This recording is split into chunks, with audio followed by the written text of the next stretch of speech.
Good evening, and welcome to the Dr. Ken Daniels podcast. And I want to thank you for listening in this early November. It's not quite December yet, but as we go into the holiday season, just want to say thank you to all those that participated in the kickoff of the December showcase. A special shout out to Sharon Malibu. She did a wonderful job in terms of our introduction in December prayer, followed up by a fantastic rendition of Nobody Greater by the fantastic Travis Brown, my brother in Christ. And after that, we followed up by two special prayers. One by Miss Christina Royin from South Africa, who gave a special wish from the nation of South Africa to America, wishing us good wishes as we go through a similar experience that they went through of oppression and reaching their destiny. Theirs was much more severe. They dealt with apartheid. In America, we are dealing with a disenfranchising system, an unfair system that we're looking to receive economic justice. And we'll talk more about economic justice in my book, No Tears, and some following podcasts of how we achieve that to have a rational and fair discussion. And then I was followed by Miss Pam Hawthorne, who did an excellent job of doing the meaning of Christmas with a Christmas prayer in terms of what the spirit of Christmas is all about. So that all said, I want to say thank you, and I want to encourage all my classmates to participate in the December showcase. There's no pressure. This is all about having fun and getting reconnected and really being adult-like and taking responsibility for our legacy and making a contribution to essentially the next generation. Okay, with that said, now it's my turn to do my contribution in things that I do best, which is pretty much talk and opinionate. And essentially, I get to do that tonight with a classmate of ours, Donald Hom, who graduated in 1978 from East Orange High School. He then went on to become a graduate of Rutgers University with a computer science degree. And then Donald, he shared some of his family experience with me, and he's part of 4 generations of service to the U.S. military, which is fantastic. And I started with Jim Coonley for World War II, followed by Corporal Q. Du Hom in World War II, followed by Corporal Eugene Lee. Then Biddy Sang Hom participated in the Korean War. And then our fellow classmate, Donald Hom, guys, check this out. He rose all the way to Major in the Marines, and Donald served in the military from 1978 to 2002. And then, without further ado, Donald had a daughter, Jennifer, and now Jennifer is now serving in the military. So that's 4 generations of Homs of Asian, Chinese ancestry contributing as Americans. And Donald has a lot to say about that. We'll talk about that in terms of some of his background and some of the things that he wants to let you know tonight. I want to read to you something that Donald sent to me, just a paragraph, and he participated in Veterans Day as part of his the military Veterans Day panel on November 6, 2020. And this is what Donald had to say. So these are Donald's words himself as I'm setting up his interview. It says, I am of Chinese ancestry, and both my grandfathers served during World War II. They are both authorized the Congressional Gold Medal to Chinese American veterans of World War II, recognizing their dedicated service. This service was despite the Chinese Exclusion Act of 1882 and its discrimination impacts which prevented non-US born Chinese Americans from obtaining citizenship. Approximately 20,000 Chinese American, 1 in 5 served, and 40% without citizenship. The Chinese Exclusion Act of 1882 is the first and only federal law ever passed excluding a group of immigrants solely on the basis of race or nationality. The act was finally repealed in 1943. In 2011-2012, the Senate and Humans unanimously passed bipartisan resolutions that formally expressed regret for the passage of the Chinese Exclusion Act. I've attached a 1-page summary on the Congressional Gold Medal for your reference and a picture depicting 4 generations of U.S. military service of my family. So as you can see here, Donald is a very proud American. He's proud of his service to his country, and we're proud of Donald. So that is a precursor to essentially the Donald Hom interview. And I can't wait to get going. Again, if I call on you to participate in the December showcase, particularly you men of color, you Black men the women are stepping up and participating. And we need a few more men to kind of step up and be men. And that's the issue in the Black community of men being men, stepping up and participating, and essentially showing that we have a contribution made to essentially certify our legacy as we try to prepare a better world for our children. So please sit back, relax, and get prepared for a fantastic interview. In a second, we're going to essentially bring on Donald Hom, and it's going to be a fun 45 minutes to an hour. And I wish that we could have this with live questions, but we can't. So therefore, get a cold beverage, sit down and relax, and get prepared for the Donald Hom interview on the Dr. Ken Daniels podcast. Thank you very much. Live. So good evening. I'm here with Major Donald Hom, and Donald spent a great deal of time in the military. And Don, welcome. How are you, my friend? Thank you. I'm glad to be here and say hello to my old friends from East Orange High School. I haven't seen them in over 42, matter of fact, since the day we graduated from high school. Yeah, it's been a fast 40 years. We now are 60, and 60. You know, I have gray hair, but you look great. You look the same, Don. So why don't you take a second to update some of our classmates of what you did since high school and some of the things that you just want to share with us. Okay, great. After I graduated from high school, believe it or not, the next day I went to Marine Corps boot camp at Parris Island, South Carolina. From there, I went to Westminster College for my freshman year of college. Then I transferred in my sophomore year until I graduated to Rutgers University. I graduated in 1982 in a computer science degree, and then I got commissioned as a Marine Corps officer, and I served a total of 24 years in the Marine Corps from 1978 to 2002. From there, I've been a program manager or director for various defense companies, supporting defense programs, and also supporting the Department of State. What I did at the Department of State was I actually trained the DSS agents, the Defense Security Services agents, provided them all with the special tactics, driving courses, and they basically protected all the embassies, consulates, Secretary of State and foreign dignitaries that came to the United States during the UN sessions and so forth. So I'm looking to retire here in about 3 years. I'm married, have 2 girls and have a grandson. My grandson is the joy of my life. Looking forward to retirement and spending a lot more time with him. Other than that, there's a lot of catching up here to do. So anything you want to know, just give me a holler. Okay, great.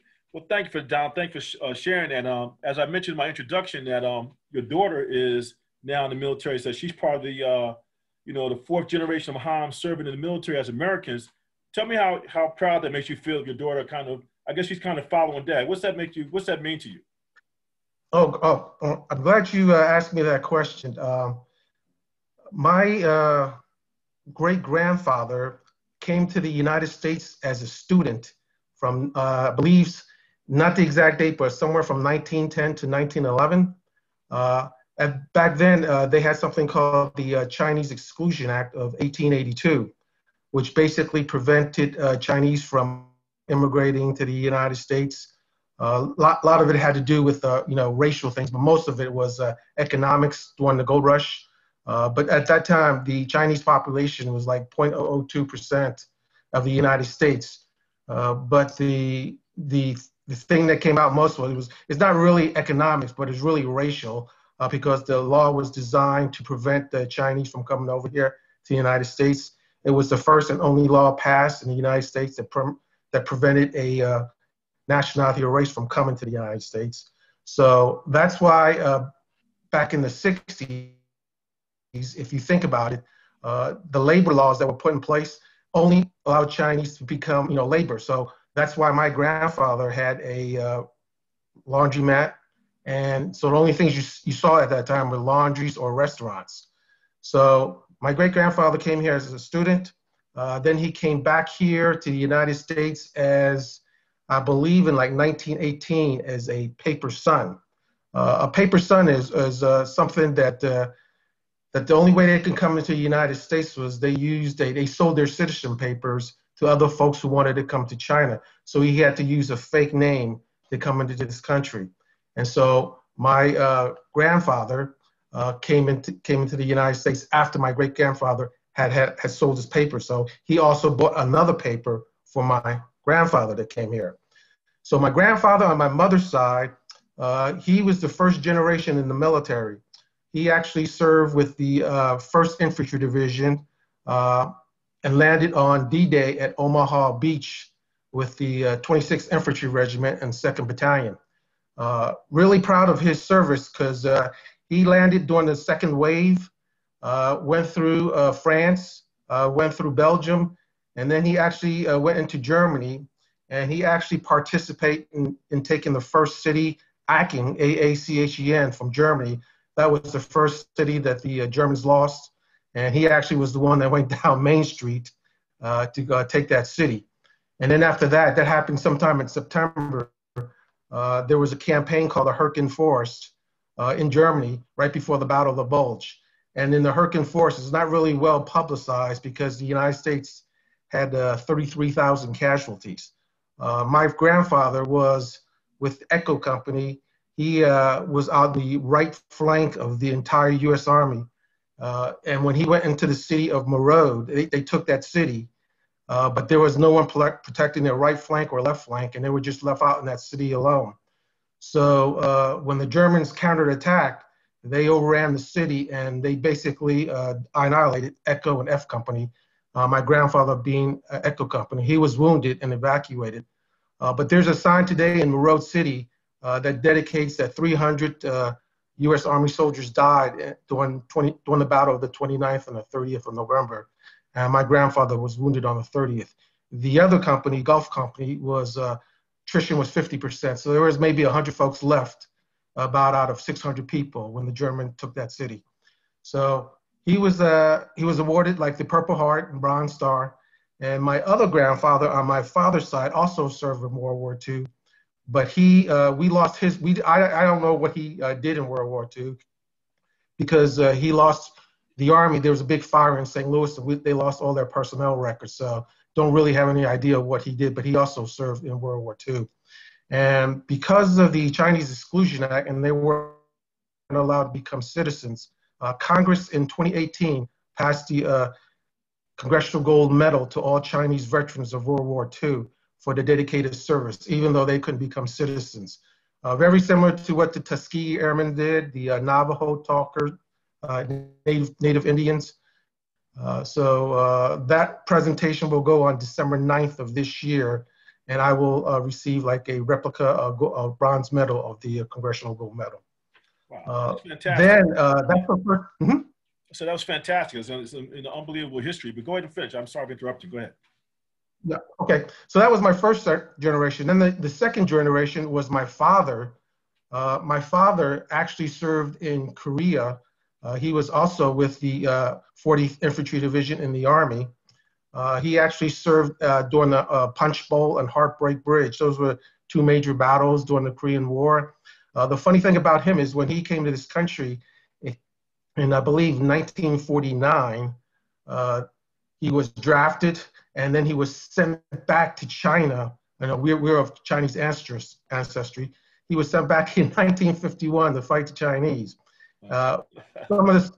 Most of these guys never talk about their experience during the war, and my father and grandfather were the same thing, because they went through things that no human being should see. Right. But anyway, he did tell me one story. It was that when he was in the barracks, all the white soldiers didn't want him in there, and also when he was in the chow line, they also didn't want him eating the chow because he was Chinese. Right. So he told me that was the only time that he experienced racism in the military, or that made me aware of it. But anyway, he also told me one other story that during the Korean War, they recommended him for a Bronze Star and for a meritorious promotion, but he didn't want the Bronze Star. He didn't care about that, and he didn't want a meritorious promotion. I asked him why. I mean, that was very prestigious. He said he didn't want to be responsible for sending people to their death. And his advice to me when I joined the military was, if you take care of your people, they'll take care of you. So I took that to heart, and that was a lesson I learned from my father. And I served 24 years in the Marine Corps as a communications and information systems officer. And then my daughter followed up and served in the Coast Guard. She actually went to the Coast Guard Academy. She's currently a lieutenant commander down in Port Canaveral in Florida. So that's four generations, and really proud of what we have done serving this country. I could tell you're proud, and I'm proud of you because I have a long history with you. People may not know that Donald and I go back to playing Little League baseball together back when I guess we were probably 9 or 10, Donald, or maybe 11 or something like that. And so I know Donald. I like to think I know Donald. I probably don't know him well enough. I'm looking to reconnect with you. But let me jump into some of the questions that folks have forwarded to me that they're curious about, and I kind of sent you some of these ahead of time. So, but the first question was, you grew up in a predominantly Black town in the 1960s. Can you talk about your affinity for Black people, Black culture, and particularly, do you feel a kinship to any of your old classmates or friends, or do you feel, on the other side, do you feel any negativity? I guess we should look at both sides of the equation. Okay. Yeah, it's been quite an experience because of it's difficult growing up in a Black neighborhood because I was Chinese, and probably my two brothers, Raymond and Dewey, actually went to East Orange High School as well. But there was a how identity crisis. Am I Asian or am I Black? And so there used to be something my parents used to call me. My other friends that were Chinese, we call them a banana because they're yellow on the outside but white on the inside. Yeah. They used to call us a mooncake because we're yellow on the outside but Black on the inside. I really enjoyed my time in East Orange. My best memories was at Washington Park, playing sports with Travis Brown, John Thurman, yourself, the Sweeneys. I remember Darryl Harris, Ron Harris, Joey Jordan. Those were the best times. We hung out. There was never anything racial. We were just hanging out, playing basketball, kickball, baseball together, and we hung out. We just had such a great time. But outside of that group, my family did experience racial, discrimination. I do recall incidents where, in elementary school, I got bullied. Even in boot camp, I'll tell you a story. My drill instructor. Now you got to remember, I enlisted in 1978, and the day after high school, I went to boot camp, and my drill instructor called me out in front of the platoon and made me stand at attention there, and then said, "Hey, folks, this is what the enemy looks like," because this is right after the Vietnam War. And I said, "Holy!" I said, well, I was like flabbergasted that he said that. But then throughout my career, even in the military as an officer, and even as working outside as a civilian, I've encountered racial discrimination. Just recently, I think I told you the story, Kenny, but I was at Universal Studios in Florida with my sister-in-law. Hang on let me get my screen back. Yeah.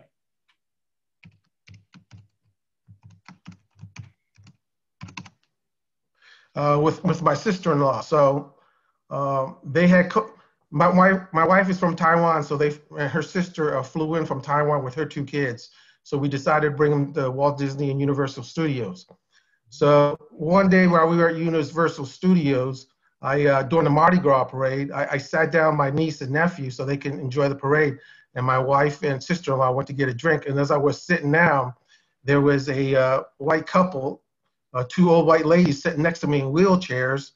And when I sat down, I was just flabbergasted because the first thing that came out of our mouth was, why don't you go back to China?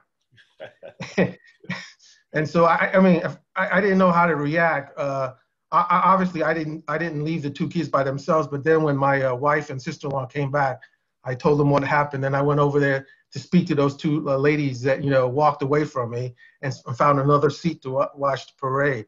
But even to this day, 2020, things like this that happen is just it's just amazing to me. I will let you know, my brother Dewey, who lives in Georgia, did marry a Black girl from New York, and they have 3 kids. Mm-hmm. And my daughter, she married an Italian, and my 2 cousins married white people. So I really do have a mix in here. So I don't believe in racism. We should all live together. If we can call each other Americans instead of labeling ourselves, Black Americans, Chinese Americans, German, Italian, or whatever, we just get along a lot better. I agree with you. Well, thanks for sharing those stories. So let me kind of delve back into our past because I'm really curious about this question for myself for a couple reasons. But we played on a little league baseball team together, and you were Yes. pretty good. You were a good shortstop. You were very tenacious. People need to understand that Don was you were a competitor. You were fierce. We won a lot of games, had a lot of fun. But you played in high school. You kind of reminded me that, but you only played for a short period of time, and then after that you stopped playing. Can you kind of bring the classmates up to what happened to you during high school? Why you kind of stopped playing high school sports and focused on school and so forth? Yeah. So kind of give us the story. Yeah. Playing with Lily was the best memories I've had as a kid growing up. Playing with you, I remember us going to the league championship game and you hitting that home run to go ahead, and then the other team came back. Those were the greatest time with Joey Jordan, you, and everybody else playing Little League. Travis, we just had a ball out there. I did play my freshman year JV baseball at East Orange High School. I actually, Keith Hayton, who was my coach, actually, he was the varsity coach.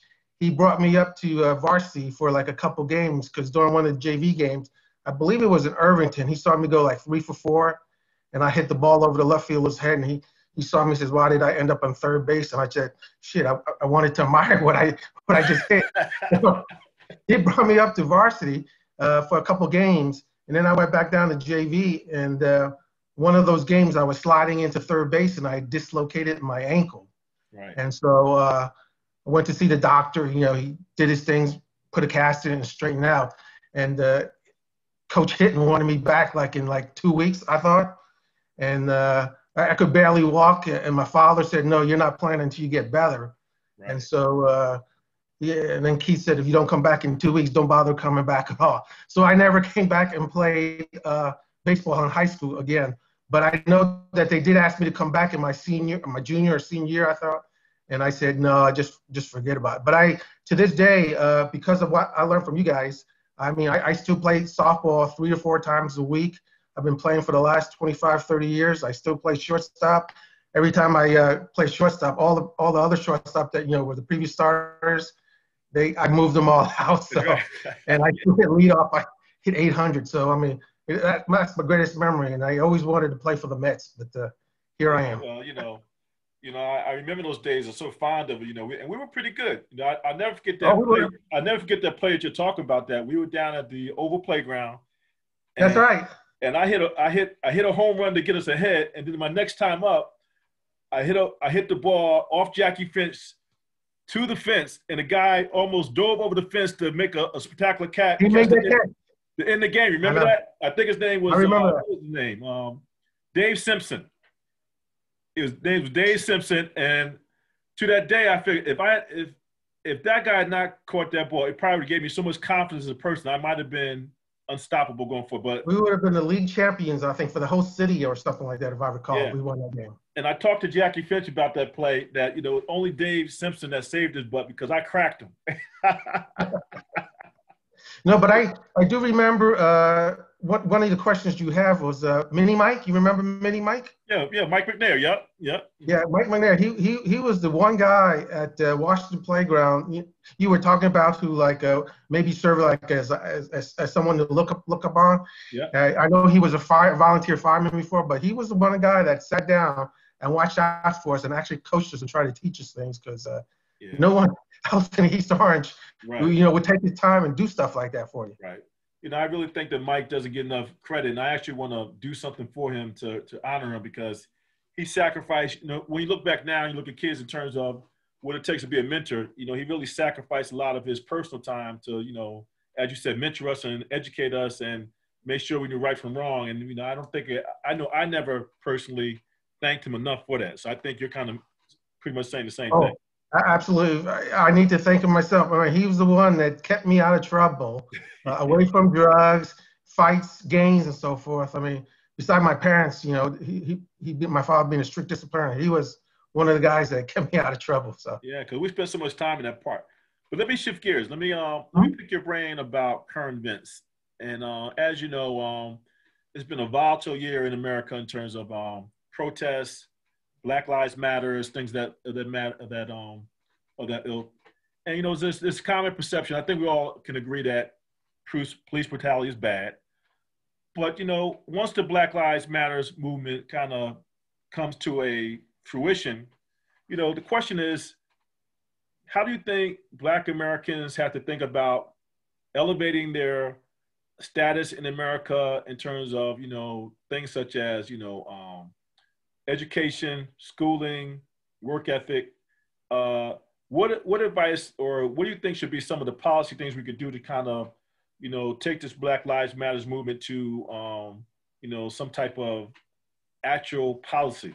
And maybe give me some viewpoints of what you think about just policy in general towards any minority in terms of things like, you know, some of these fields that are now important, such as STEM, computer science, getting to some of the top schools. And I think you and I kind of spoke about this previously. So I think you get the gist of my question. What do you think?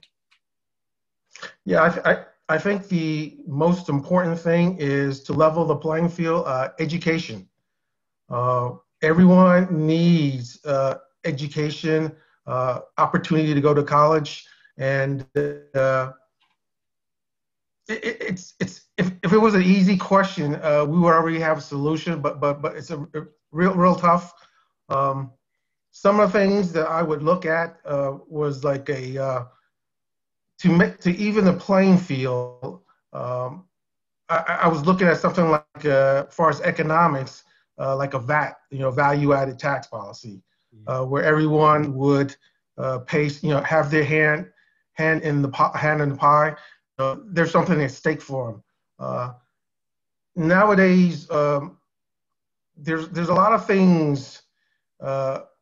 Like I think we talked about affirmative action before, Kenny. We did, yeah. You and I are a product of affirmative action. We have, I think, done well.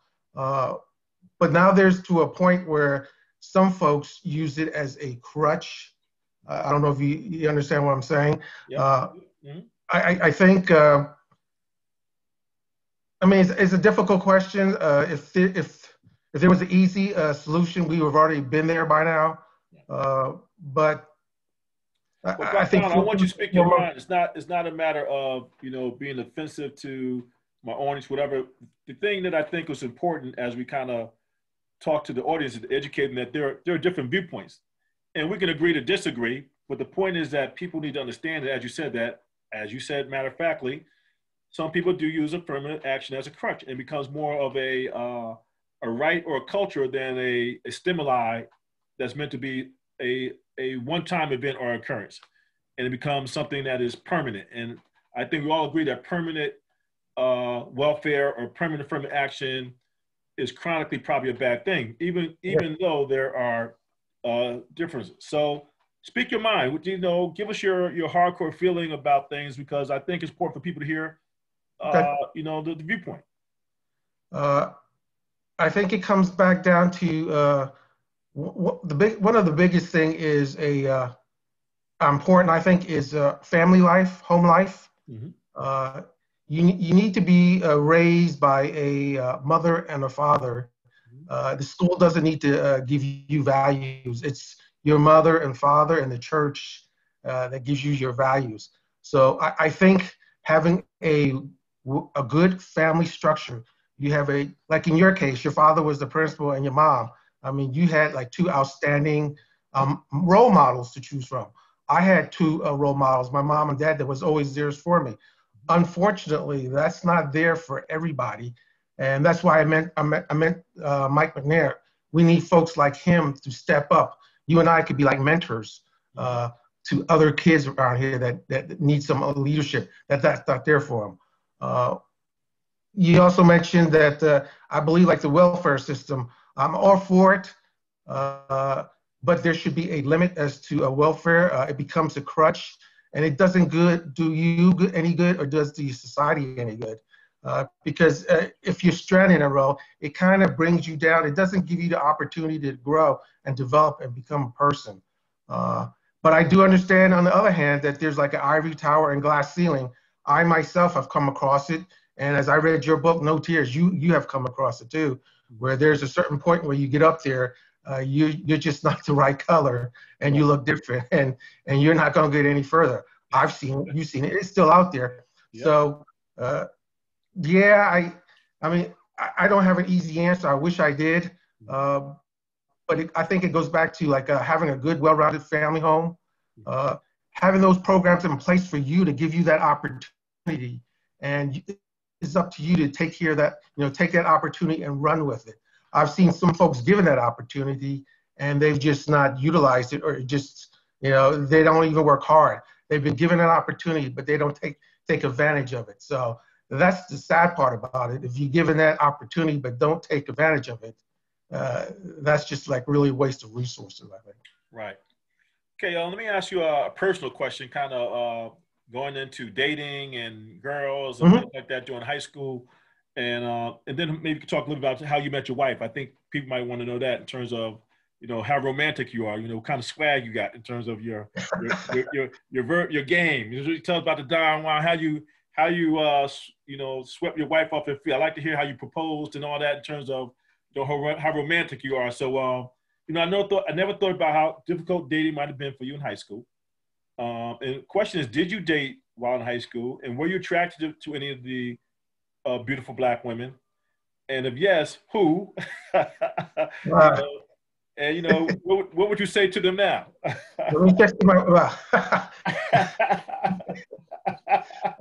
hey, Don, yes, I have no shame, Donald. I have no shame. I know you don't, because I read your book. I'm a gentleman, so I do not give out names. Yes, I didn't have it was difficult to go through high school as far as even in the dating or the party scene, because I was not totally accepted, because I never got an invitation to a party or anything like that. Even when I asked a girl to a prom, I knew back then interracial dating and marriage was a real difficult thing. Right. So I understood that.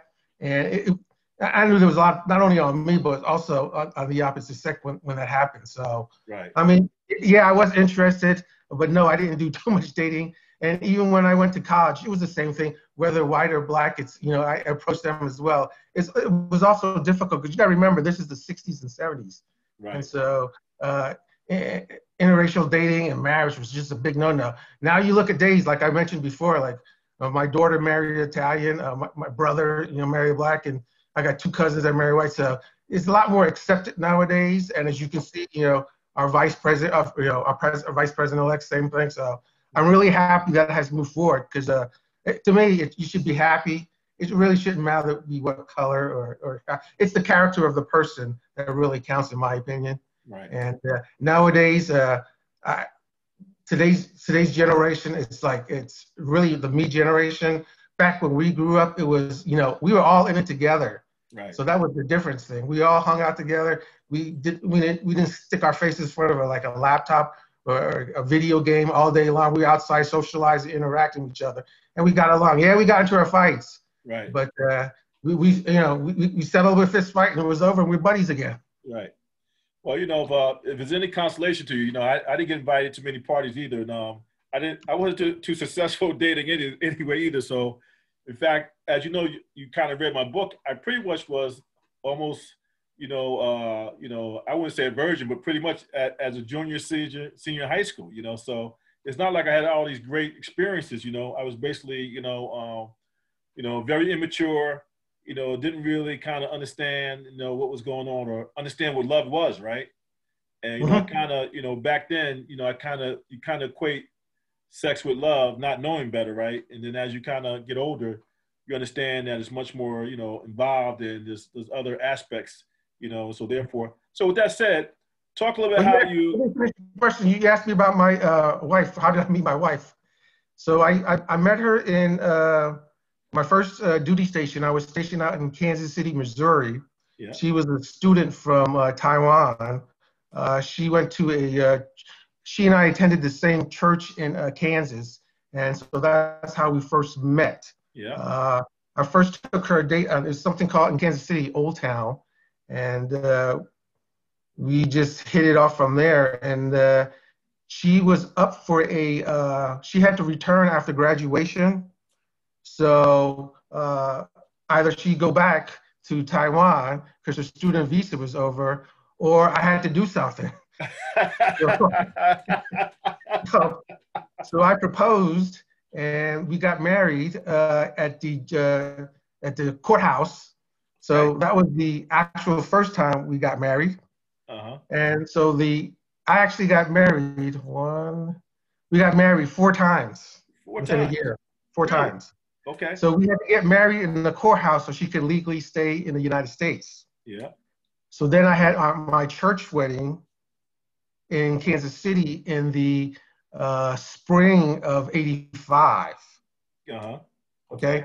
1985, you married. Okay. Then all my relatives in New York City, we had to go have a Chinese banquet wedding in New York City. And that's where, I had 300 of my relatives show up. And, we did the whole traditional, Chinese dress, wedding dress. She had to change and all that stuff. And Uh-huh. then that following summer, we had to fly back to Taiwan and have another banquet wedding in front of her relatives, which is another 300-400 people. So So, there was some formality here that had to be done to make everybody happy. oh yes, oh yes, That's interesting. Yeah. yes, So the parents do matter. So that's very oh interesting. yes. And So Chinese you is talk, very, well, you tell have to me, be very well, respectful of your tell family. me your because I'm kind of at this aspect of my life of searching for a mate. So tell me, what are your feelings about love and the importance of love and a mate and what that means for happiness? Uh, uh, I know it's a I tough think question. it's a tough question. You're 60. You don't need to get married again, Kenny. Okay. You're single and free. Why do you want to do something like that for? Okay. I remember that. Okay. No, but yeah, if like with my wife, when I met her, it's we really respected one another. We had the kind of same background. Yeah. Then when I had my 2 girls, the first time I saw my girl, you know how you have your first kid, you're on cloud nine. Yeah. I was just like walking on cloud nine. And then when she had her first, my first grandson, and I sent you a picture of him. I mean, like he's Right. like it's like instant, like there's like unconditional love, and, Right. and that's something that I wish everyone could go through. Uh, I don't know how to describe it, but yeah, it's for me. I waited and waited, and she came at the opportune time, so it was just Right. perfect. Yeah, I know what you mean. Unconditional love is, I think, the key word there that everyone seeks it and needs it. Okay, back to business here. So, a person sent me a question about the GI Bill, and Yes, I wanna see. You know, I think we both know the answer that neither people of your ancestry or my ancestry received the GI Bill. I want you to dig a little bit further in that in terms of what you think that means in terms of some of the systemic problems we see, and whether there should be any type of for example, African Americans talk about reparations yes. to go back into. So the question is, did your uncles receive the GI Bill? And what do you think some of the ramifications of them receiving it or not? Kind of not saying I know your answer. Okay. I did have one uncle who was on my grandfather's side. Interesting side note about this is my grandfather, the one that went to Omaha Beach on D-Day, Hmm. he had 2 daughters back in China. Uh, Remember during the Chinese Exclusion Act, he would go back like every uh, 3 or 4 years for like a year visit with his wife. Hmm. And so during those 3 visits that he went back, he had 2 girls. Hmm. So when he came back to the United States, because of remember Chinese Exclusion Act, he couldn't become a citizen until after World War II, when they had the War Brides Act. In 1943, they rescinded the Chinese Exclusion Act because obviously China was an ally and they couldn't have that. They couldn't have the Chinese Exclusion Act and also wanted to be an ally. Right. So after the war, they passed the War Brides Act, where these Chinese immigrants could bring their families over. You got to remember the whole purpose of the Chinese Exclusion Act was to get rid of the Chinese race in the United States. Some folks don't know, but way back in the 1890s and 1900s and during the railroads, there were actual lynchings of Chinese, and they actually burned down cities. So very similar to the Black experience. Chinese went through the same thing with, lynchings and burning down their cities. It's just not in our U.S. history books. Right. So we did that. And just to finish off the story is, so because of the, my grandfather was a paper's son, he took a false name. Mm-hmm. He did not, and he actually had 3 sons born in the United States. Okay. Those 3 sons did not know that they had 2 sisters in China. Wow. The reason he didn't tell them that was because he didn't want the 3 boys leaking the story out that he had daughters, and they would figure out that he was here in the country illegally. Right. So when the War Brides Act came, which basically said, yeah, you become citizens, and if you confess to immigration that you have false papers, we will naturalize you because you were in the U.S. service. So that's what he did. He had to go through confession and say, this is my real name. These are my real kids in China. And so when he brought his 2 sisters over, his 2 daughters, they're sisters. Those 3 boys have never met their sisters until they came over to the United States in 1960, because they kept that story secret because they didn't want them spilling the beans that they were illegal in this country. That's fascinating. So at what age did they finally find out that they had sisters? Were they teenagers or? They were teenagers. Wow. That's they were. That's really interesting. And so we, we don't understand that, like you said, we weren't taught these things in history class, and you kind of did this on your own. And some of that's true for African American history, that, the death of, now I actually will pose these questions to Mr. Rosenberg on Monday, so you might want to listen in on that or field me some questions. That I say, well,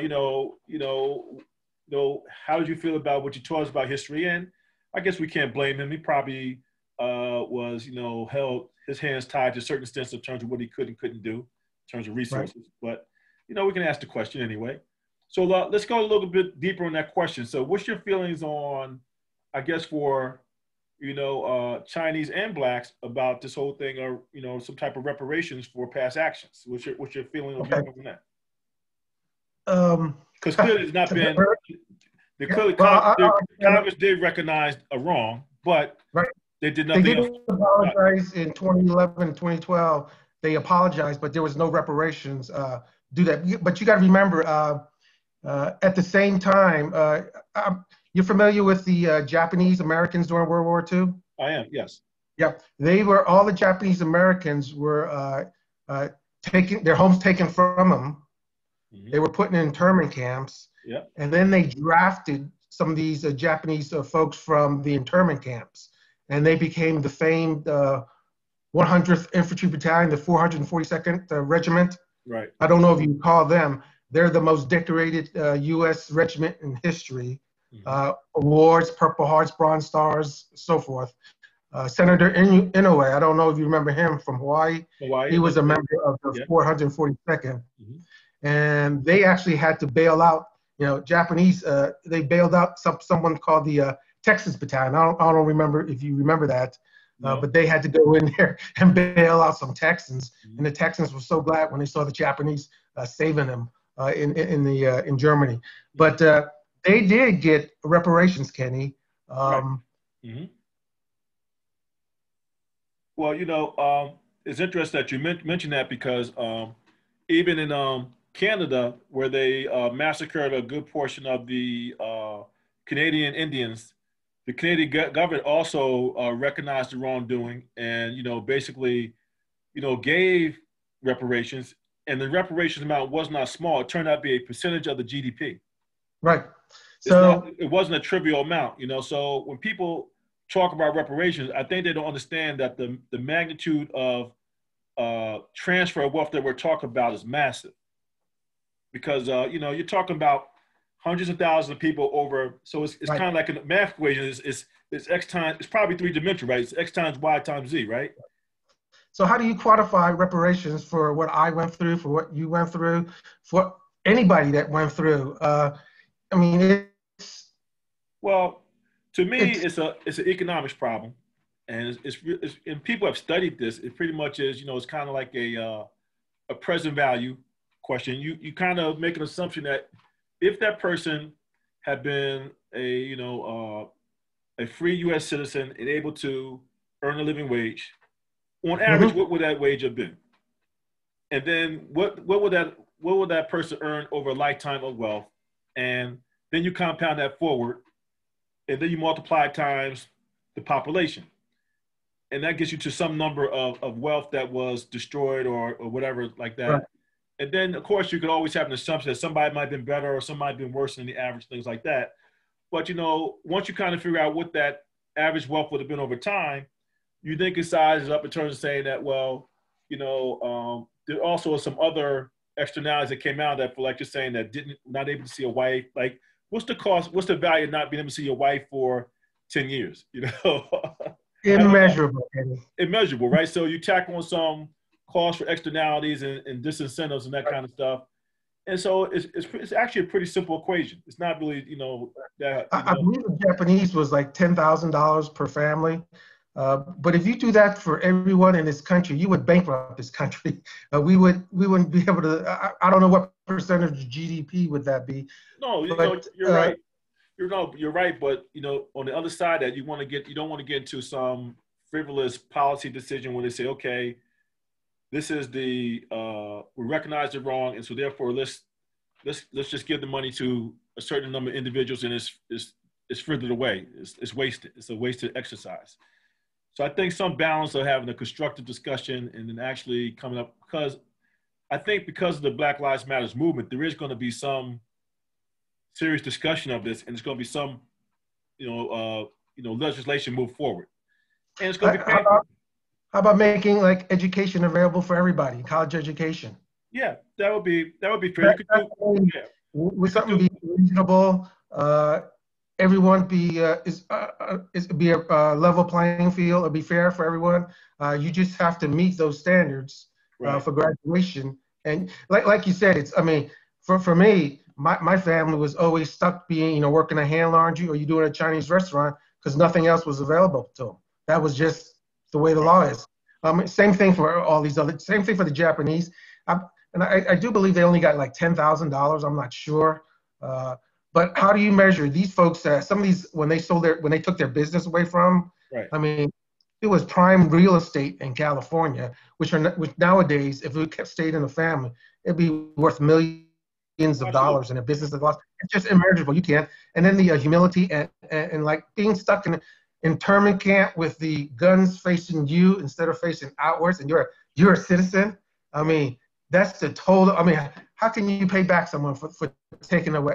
No, You you just can't. can't. You can't. You can't. You can't even No, apologize to them it would because never. It would just never ruin be their life. perfect. It would never be perfect. And be quite Right. honest, I think you make a good point that giving the money to, maybe the elder generations might be a little bit short-sighted, and focusing on the youth might be the way to go. Like you said, Right. education, free education, and so therefore, so that the future's not suffer some of the same injustices. So, but I think we started with a discussion, some reasonable stuff. So I appreciate you giving your viewpoint. Well, we're coming up I on. want to make what America stands for, give everyone the opportunity. I mean, that's why everyone came to this country was the opportunity to come here and make something of themselves or better. Like I said before, my family was dirt poor when my great grandfather came over here. Matter of fact, one more story. I didn't even tell you about this. I didn't find, matter of fact, all this stuff I didn't find out until the last 10 or 15 years, because after I got out, I got some time to do the research.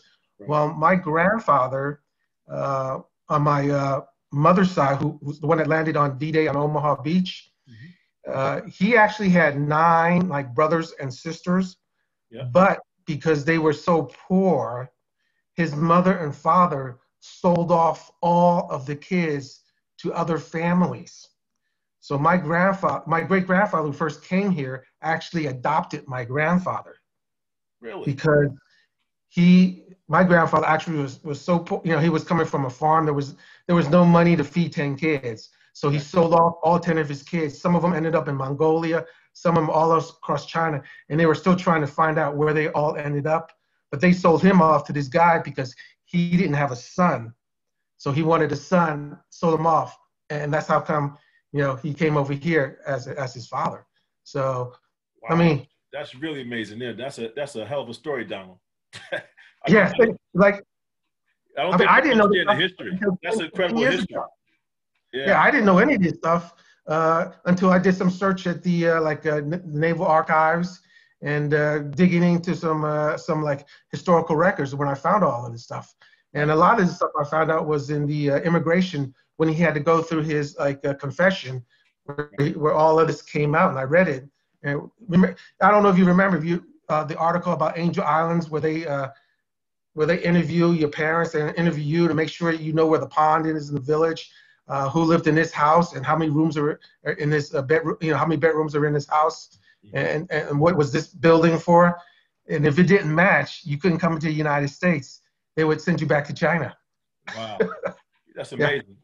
I'm hearing you talk about this whole confession, and that's I don't think people thank you for sharing that history because it kind of like reminds me. Clearly it's much more hostile than immigrants coming to Ellis Island, but I imagine immigrants coming to Ellis Island was more welcoming, as this is more a little bit more rudimentary and regimented, right? That you must confess. It's forced. It's a forced confession for citizenship. well, actually, Angel Island was more like a prison. If you ever seen Yes, I some, said, yeah, it was a prison. It's a so, difference. they The put up, difference between that and Ellis Island is a big difference. yeah, but uh, we got to remember most of the Asian immigrants came through the West, so they went through like Angel Island and San Francisco, so Yeah, they went through a lot of hell. So yeah. yeah, interesting. Well, we're running up on our time limit, so last question, and again, I want to thank you for participating and starting off my first podcast. So thank you for helping me get on my way. I'm trying to start my foundation. For those that don't know, that's the Daniels Foundation for Impact Investments and Development, and you can find the website for the foundation at Daniels-foundation.org and also the DanielsFoundation.com if you're interested in reading about what the foundation is trying to accomplish. But the last question is from a good friend of ours, which is Joe Jordan. Joe Jordan, yes. And I love Joe like a brother, and we go way back. And he can do no wrong, and I still will always want to have that association. But you kind of covered the first part of this question, but I think the last part of this question is really kind of a nice way to end up. He said, did you realize how loved you were in our community? Did you realize that that we kind of viewed you as one of our brothers, basically?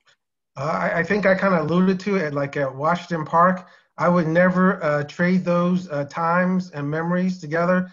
Uh, I mean, no matter where I was, whether it was black, white, those are some of the greatest times of my life. I mean, I really enjoyed being friends with you. We nothing was ever racial between us. We were just a bunch of kids getting there, playing, having a great time, and I really enjoyed it. Now, did I actually realize it? Probably not until, as I got more mature. Back then, you're a teenager, you don't know what you're doing. But as I've grown older, I go, yeah, those are some of my best times, and I kind of realized it before, getting ready for this interview. We just that didn't even come. That wasn't even a question or an issue. We just played and had so much fun together, and really enjoyed being with you. So Right. Great. I wish we could do that again and have a reunion. But Yeah. Well, hopefully you'll think about coming to a reunion, and I think a lot of guys would like to see you, and bring the wives. We kind of bring our wives partners, and I think that'd be a good time for fellowship. I myself looking to reconnect with you maybe down in Florida, or I know you're in Virginia. I'm actually in Virginia now, so maybe getting together for lunch or dinner. I think I can afford it now these days, so I think I could treat you to dinner. Back in well, the actually, day, that was definitely not a possibility. You'd have got a I might have given you one of the box lunches we got at the Washington Park. I still remember those. And so I was joking to somebody about those. We would wait for that bus or the truck to show up with the lunches and be first in line to scrap for the lunch. And I don't think people realize that we really had a storied childhood where we really depended upon the park for everything. It was a Sure did. babysitter, food, tutelage, right and wrong. So, and I really think this generation misses some of that. Like you kind of alluded to it, that just sitting in front of the computer playing video games is not a good substitute. No, there's no you're not even talking to anyone face to face. There's no socialization. It's like it's crazy. Yeah. I mean, the times that we spent together in Washington Park, it was just, it's a lifetime memory, and you don't get that by sitting behind a video game and not talking to anyone. You don't understand someone's experience and where they come from, how they feel. I mean, we had times where we talked to each other. This is what bothered us, and I mean, we talk. So yeah. they just. I think of the Sweeneys. Like they had their own baseball teams. I remember hanging at their house, him and John Thurman, and we would go to Orange Park, and we just And I don't know if you remember that. Just great time. Doug Sweeney was probably the only left-handed catcher I ever saw in my life. I know. Yeah, the left-handed catcher's man. Well, Don, I want to thank you for participating. Hopefully you'll stick around a couple minutes after this so I could just thank you personally after I turn off the recording here. But I know my classmates will want to say to you, Don, we love you. Thank you. You look good. Stay in touch. Try to participate in the, or at least take a look at some of your classmates talking on the showcase, because it's all about, reconnecting, being a part of something as we grow older. Can you imagine being 80 and being able to say, hey, I know that guy, that's priceless. A lot of people will kill for that. So let's try to nurture that. And that's kind of the whole point of the showcase, to just get reconnected, familiar. So I'll leave the last couple minutes for you for what you'd like to say. Enjoy. Yeah, I'm looking forward to the next reunion. I hope to make it. I apologize. I missed the last couple ones. I mean, I was, in Norway, Japan, 24 years in the military. So without this technology, I wouldn't, Facebook and the internet nowadays, it would have been hard to reconnect with everyone. So this makes it a lot easier. I'm looking forward to seeing everyone, and I hope to see you soon. Okay. Well, Don, thank you. Hang around, and, happy holidays and Merry Christmas, and hopefully we'll see you soon. Take care. I'm looking forward to the Rosenberg interview tomorrow. Okay. Take care. Take care. Bye. Bye.